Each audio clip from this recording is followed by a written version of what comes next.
hasn't. And they're Uh, the same year. They're all the same year. So I'm not sure the exact like release dates, but these are all right, 1969 movies. Yeah. You're right. No, you're right. I'm sorry. Bonnie and Clyde was 67. You're right. right. But Easy Rider was 69. Right. So Bonnie and Clyde sort of signals the beginning of this like auteurist, grittier Hollywood. And then Easy Rider is like, and look at what we can do with it. Look how weird and non-traditional we can get with it. yeah.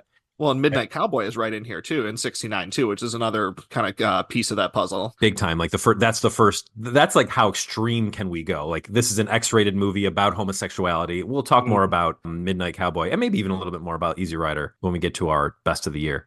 Yep. But it's so fascinating because you've got John Wayne and Kim Darby, who plays Maddie Ross in the guise of Justin Bieber. At the beginning of the movie, they're old Hollywood. There's some pitter patter. Everything's very earnest. I keep saying earnest. Glenn Campbell shows up. He's really not an actor. He's doing like the most cowboy stuff that he could possibly do. And then as the movie goes on, we see these stars that we've become more accustomed to in the 70s and beyond, like Robert Duvall and Dennis Hopper, and they're doing it differently. They're in like The Wild Bunch. They're in Once Upon a Time in the West.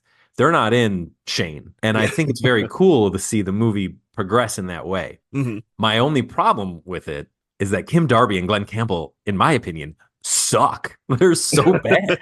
And when you were texting me, oh, this Kim Darby's really good, Glenn Campbell killing it, I'm like, I watched a different movie than you. Well, I was still in the first half of the movie, also when Mm. when that happened. So I hadn't actually seen The Shift yet, and I also, as I found out, I hadn't seen True Grit yet. I hadn't actually Right. seen the movie all the way through. So I was totally digging the vibe of the first half of the movie with what they were doing with it. But then, yeah, it kind of does take that shift in the second half and stuff. And I still like them in the movie, but yeah, it was a very different vibe in the second half than what they had in the first half. But I still like Kim Darby in the movie. I'm not changing my stance on that, and I just like Glenn Camp. I just kind of have a soft spot for him.